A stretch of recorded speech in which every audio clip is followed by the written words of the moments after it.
सच्ची लोकशाही केंद्र में बैठे हुए 20 आदमी नहीं चला सकते। वो तो नीचे से हर एक गांव के लोगों द्वारा चलाई जानी चाहिए। सत्ता के केंद्र बिंदु इस समय दिल्ली, कलकत्ता या बंबई जैसे बड़े नगरों में है। मैं उसे भारत के 7 लाख गांवों में बांटना चाहूंगा। एक निश्चित क्षेत्र के संसाधनों पर परंपरागत अधिकार रखने वाले विशिष्ट भाषा और संस्कृति संपन्न समुदायों को बोलचाल की भाषा में आदिवासी और कानून की भाषा में अनुसूचित जनजातियां कहते हैं। सभी जनजातियां अपनी प्रथाओं, परंपराओं, कलाओं, दस्तकारी, धार्मिक मान्यताओं में भिन्नता रखती हैं।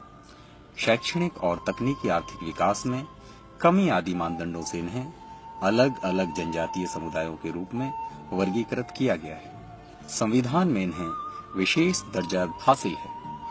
भारत के लगभग 20% भूभाग में 600 से अधिक जनजातीय समुदाय के 10 करोड़ लोग हैं, जो कुल आबादी का लगभग 8% है। इस्लाम धर्म स्वीकारने वाला एक भी जनजातीय समुदाय नहीं मिलता है। इससे प्रमाणित होता है कि मुगल काल में भी आदिवासी लोग स्वतंत्र थे तथा अपने प्राकृतिक संसाधनों पर पूरा नियंत्रण रखते थे।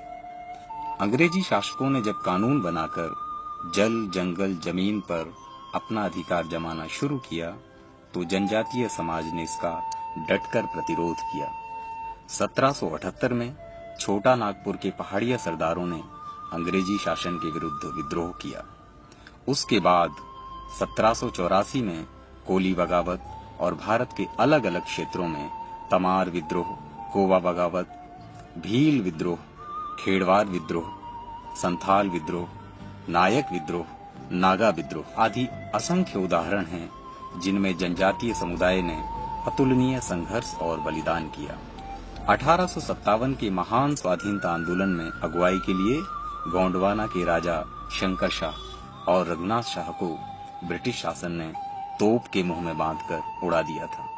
अंग्रेजी हुकूमत की क्रूरता के आगे आदिवासी समुदाय के लोग नहीं झुके तो हार कर 1874 में उन्होंने आदिवासी क्षेत्रों को अनुसूचित जिला अधिनियम पारित कर वहां अलग प्रशासनिक व्यवस्था प्रारंभ की।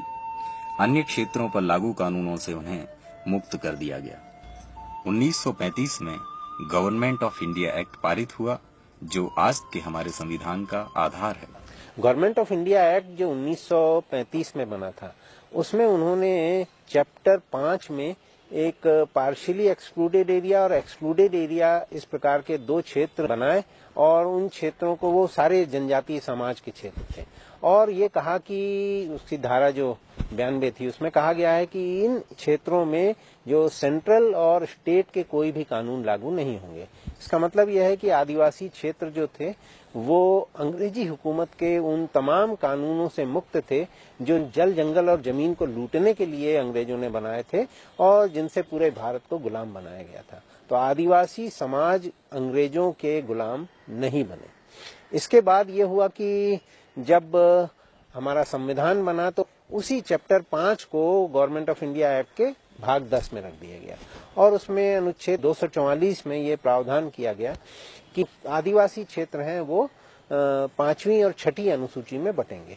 5वीं अनुसूची में कुछ पॉकेट्स हैं जो अलग अलग राज्यों में हैं जहां आदिवासी समुदाय रहता है, तो वहां पे उन्होंने उन क्षेत्रों को, उन पॉकेट्स को आइडेंटिफाई किया और उसको 5th शेड्यूल एरिया में इंक्लूड कर दिया। और जो राज्य थे पूरे के पूरे आदिवासी बहुल, जैसे मिजोरम, नागालैंड, असम के पहले ये राज्य हुआ करते थे, त्रिपुरा, तो यहाँ पे चूंकि 95% के करीब लगभग आबादी आदिवासियों की थी, तो यहाँ पे इन्हें 6ठी अनुसूची में उनको रखा गया और वो ट्राइबल एरियाज कहलाए गए और ये शेड्यूल्ड एरियाज कहलाए गए। तो आदिवासी क्षेत्र 2 भागों में बन गए, एक ट्राइबल एरियाज और एक शेड्यूल्ड एरियाज, और ये कहा गया कि इनका प्रशासन एक अलग तरीके से चलेगा। 1927 में भारतीय वन अधिनियम बनाकर अंग्रेजी हुकूमत ने जंगलों को राजस्व प्राप्ति का साधन बना लिया। इमारती लकड़ी का उत्पादन मुख्य लक्ष्य रखा गया। आदिवासी बहुल, वर्जित और आंशिक वर्जित क्षेत्रों में वनोपज का दोहन तुलनात्मक रूप से कम किया गया, इसलिए वहां जैव विविधता को अधिक क्षति नहीं हुई और आदिवासी समाज की आजीविका पर विपरीत असर नहीं पड़ा। भारत का संविधान बना तो गवर्नमेंट ऑफ इंडिया एक्ट के अध्याय 5 को भाग 10 में अनुच्छेद 244 के तहत जनजातीय क्षेत्रों का प्रबंधन आदिवासी केंद्रित बनाने का प्रावधान किया गया। अनुच्छेद 244 के तहत आदिवासी क्षेत्रों को 5वीं और 6वीं अनुसूची में बांटा गया। असम, नागालैंड, मिजोरम, त्रिपुरा जैसे राज्यों को 6वीं अनुसूची के तहत जनजातीय क्षेत्र तथा देश के अन्य 9 राज्यों के आदिवासी बहुल क्षेत्रों को 5वीं अनुसूची के तहत अनुसूचित क्षेत्र के रूप में वर्गीकृत किया गया। इन दोनों जनजातीय क्षेत्रों में सामान्यतः सभी कानून आदिवासी कल्याण की दृष्टि से बनाकर लागू करना चाहिए, किंतु विधायिका ने इस पक्ष पर ध्यान नहीं दिया। ये 5th शेड्यूल और ये 3रा कानून सरकार अपना इंटरेस्ट देखती है, सरकार पता नहीं कैसे करे नहीं करे, मगर आप लोगों को जगाइए, चेतना जगाइए, अवेयरनेस जगाइए। ये भारत की संसद ने कानून बनाया है, आदिवासियों का हक सरकार को देना। 5वीं अनुसूची में राज्यपाल को यह अधिकार है कि वे स्वेच्छा से या राज्य की जनजातीय सलाहकार परिषद की सलाह पर केंद्र और राज्य के सभी कानूनों को संशोधित कर लागू करें या रद्द भी कर दें। तो जितने भी कानून बनते हैं उन कानूनों को या तो फिर आदिवासी क्षेत्रों में लागू ही नहीं होना चाहिए, जिस प्रकार जम्मू कश्मीर में लागू नहीं किया जाता है। और भारत के संविधान में जो अनुच्छेद 19 है, जिसमें कहा गया है कि कोई भी कहीं पे भी देश में विचरण कर सकता है, उसी में ये उन्होंने क्लॉज डाला है कि आदिवासी क्षेत्रों में किसी को भी स्वच्छंदता से विचरण करने, रहने और भूमि खरीदने आदि की स्वतंत्रता रोकी जा सकती है। तो ये संविधान में भी प्रावधान था, परंतु ऐसा नहीं हुआ और नतीजा ये है कि आज आदिवासी इलाकों में जो भी शहरी इलाके हैं वहाँ पे बाहरी लोग जाके बस गए हैं और उनकी वहाँ पे बहुमत हो गया है, वहाँ वो लोग ज्यादा मत में हैं और आदिवासी गांव में चले गए हैं। तो जो जल जंगल जमीन जो संसाधन है आदिवासियों के नियंत्रण में होना चाहिए था, वो उनसे छिनते जा रहे हैं। विडंबना है कि जनजातीय समाज के हित में बनी संविधान की इस योजना के संबंध में राज्यपाल और सांसद विधायक तक अनभिज्ञ हैं। नौकरशाही ने भी मंत्रियों का ध्यान इस ओर नहीं दिलाया।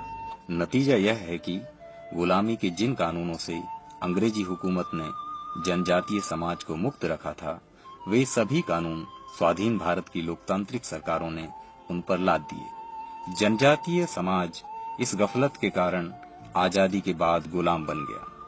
उसके क्षेत्रों से जल, जंगल, जमीन और खनिज का दोहन कर सरकारों ने भरपूर मुनाफा कमाया। शोषण की इस नीति ने जनजातीय समाज को राज्य का विरोधी बना दिया। भाषा के आधार पर जब राज्यों का पुनर्गठन हुआ तो जनजातीय क्षेत्रों को बहुत चतुराई से टुकड़ों में बांटकर अलग अलग राज्यों में विभाजित कर दिया।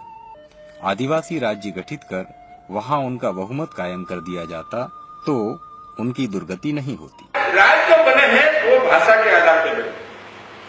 इन आदिवासियों के बारे में देखा, अगर आदिवासियों के बारे में देखते तो बहुत अच्छे राज्य बनते, 4-5 साल बनते और संगठित बनते। और इसलिए इनको सारी जगह माइनॉरिटी में रख दिया आदिवासी, कहीं 25 दिया, कहीं 30 दिया, कहीं ऐसा दे दिया, रिजर्वेशन सीट दे दिया, करते हो। नेता क्या करता है बेचारे, माइनॉरिटी में क्या कर सकते हो, मेजोरिटी वही कानून बने। इसलिए आदिवासी ने ये भी सोचा जैसे छत्तीसगढ़ बने, अगर छत्तीसगढ़ में थोड़े उड़ीसा के एक और ट्राइबल डिस्ट्रिक्ट मिला देते, जैसे झारखंड बना, मगर क्योंकि जो सत्ता में जो लोग सत्ता जो करते हैं वो सब इस तरह के सोचते रहते, कहीं ये इकट्ठा हो जाए, ये हो जाएगा। वहां इनके साथ कहीं न कहीं अनजस्टिस। चूंकि अलग अलग राज्यों में जनजातीय समाज अल्पमत में है, तो संविधान की भावना के अनुसार जनजातीय क्षेत्रों का प्रशासन उनके कल्याण की दृष्टि से कायम नहीं हो पाता। पंचायत का अनुसूचित क्षेत्रों पर विस्तार का कानून 24 दिसंबर 1996 को लागू किया गया।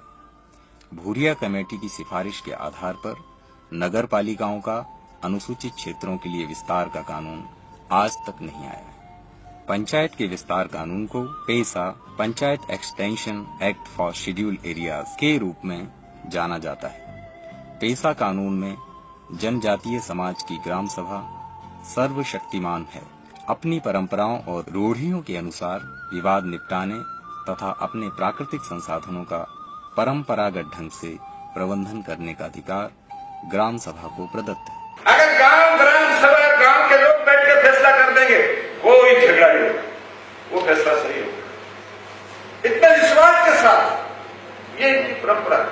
मेरे आपसे आप सबको यही कहना है कि उन परंपराओं को मान्यता दे, उनकी संस्कृति को मान्यता दे, और इसीलिए पेसा कानून में यही लिखा हुआ, इनको रिकग्नाइज किया है, उन परंपरा को रिकग्नाइज किया है कि जब तक कोई झगड़ा हो जाए तो गांव में जब तक ग्राम सभा नहीं के पुलिस वाले नहीं जाए। आज पुलिस वाले फंसेंगे। पेसा कानून में ग्राम सभाएं मद्य निषेध का नियमन, बेजा कब्जों की रोकथाम, भू अर्जन के पूर्व सलाह, लघु वनोपज की मालिकी, लघु जल संसाधनों का प्रबंधन, गौड़ खनिज के खनन की सिफारिश, गांवों के बाजार का प्रबंधन, कर्ज के लेन देन पर नियंत्रण, गांवों के विकास की योजनाओं का अनुमोदन, लाभार्थियों की पहचान, स्थानीय योजनाओं पर खर्च की राशियों पर नियंत्रण और प्रमाणन तथा सामाजिक सेक्टरों के कार्यकलापों पर नियंत्रण आदि अधिकार दिए गए। सबसे बड़ा ऑडिट पॉलिटिशियन का ऑडिट कोड ग्राम सभा कि इतने 5 लाख रुपए दिए थे हमने, क्या ये 5 लाख रुपए के काम इस सरपंच ने किए कि नहीं किए? वो ग्राम सभा अगर फैसला कर लेगी कि नहीं किए, अगली बार वो उसकी छुट्टी मिले। आपको कुछ करना ही नहीं पड़ेगा, न जांच करना पड़ेगी, न सजा लेने की जरूरत पड़ेगी। हमारा जो मालिक है, ये जनता है, ये सर्वोच्च न्यायालय जो फैसला करे वो हमको चाहे हारे, ये जीते हमको माना। तो आप ग्राम सभा को पावर दीजिए। ग्राम सभा हर महीने मीटिंग करिए, चाहे वो पानी पे दुख की बात करे, सुख की बात करे, गरीबी की बात करे। रोज भारत सरकार ये कहती है कि ग्राम सभा कहाँ है, जो रोजगार गारंटी गांव के लोग को निकालती। तो आपको ये फैसला लेने की जरूरत नहीं, गांव वाले पूरे फैसले लेंगे और अपना देश का और गांव का विकास होगा, अपना देश मजबूत होगा। कई राज्यों ने अपने कानूनों को पेसा प्रावधानों से समायोजन करने का संशोधन किया है। मध्य प्रदेश और छत्तीसगढ़ ने इस दिशा में सबसे पहले कदम उठाए। केंद्र सरकार ने भारतीय वन कानून में पेसा प्रावधानों के अनुकूल संशोधन कर ग्राम सभाओं को लघु वनोपजों की मालिकी नहीं सौंपी है। ग्राम सभाओं के विवाद निपटाने के अधिकार भी छीन लिए गए हैं।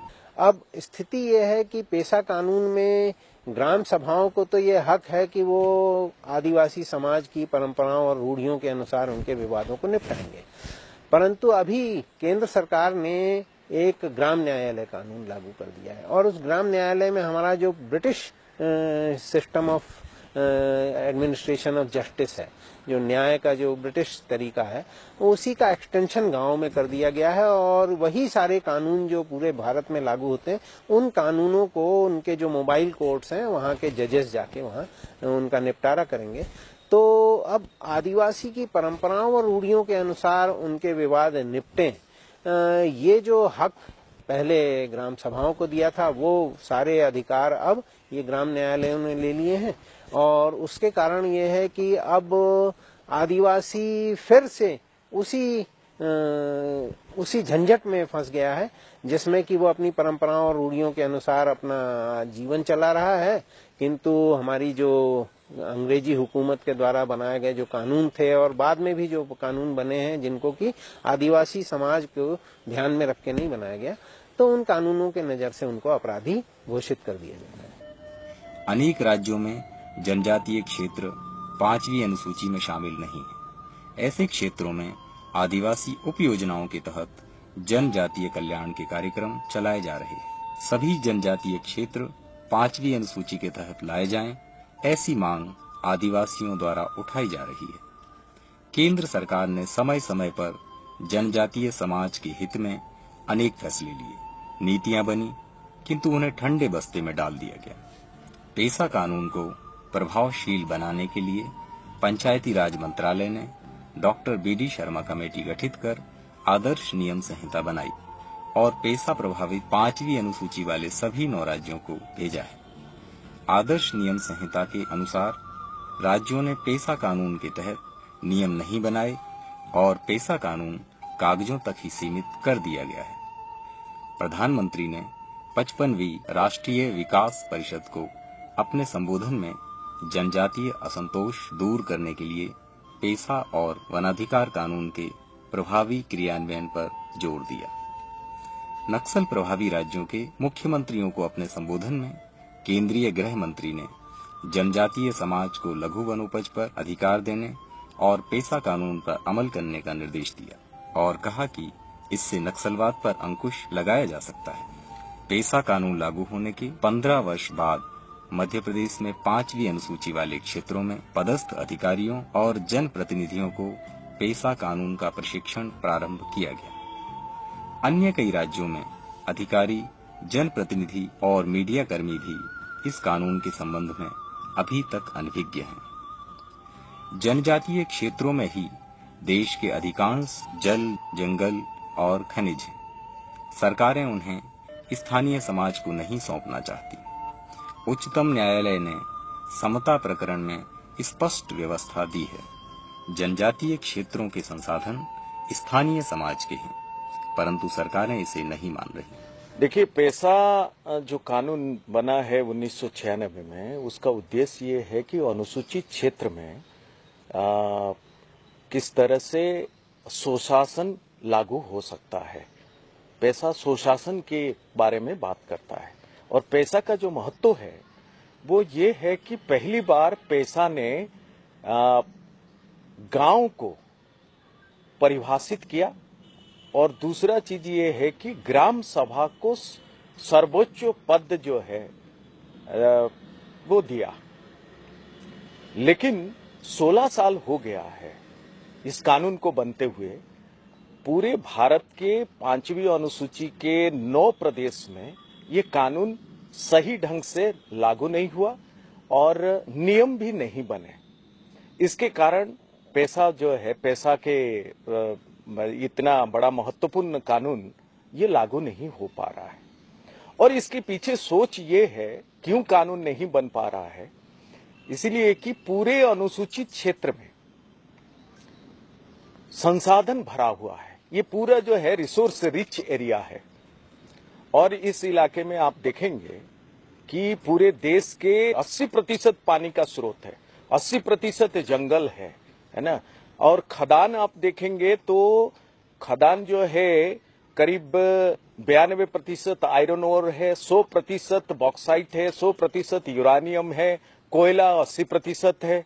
अब इसके कारण ये रिसोर्स रिच एरिया होने के कारण जो है अभी जो हमारे देश के नव उदारवादी शासक ग्रुप है ये नहीं चाहते हैं कि इस साधन जो है उसका मालिकाना हक ग्राम सभा को हो या ग्रामीण जनता को हो या अनुसूचित क्षेत्र में रहने वाले लोगों का हक में आए। क्योंकि नव उदारवादी ये जो नीति है ये कहता है कि सारे चीज खोद के लोगों को देने के बजाय ये कंपनियों को दे दिया जाए। तो इस तरह से ये पेशा जो महत्वपूर्ण कानून है उसका पिछले 16 साल से जो है उल्लंघन हो रहा है। भूमंडलीकरण, उदारीकरण और निजीकरण के दौर में सकल घरेलू उत्पाद में वृद्धि को सरकार ने विकास का पैमाना मान लिया है। ऐसी दशा में खनिज, जल और वन को कारपोरेट घरानों को सौंपना सरकार की प्राथमिकता है। पेशा कानून इसमें अड़ंगा लगाता है, इसलिए इस कानून को सरकारें लागू नहीं कर रही हैं।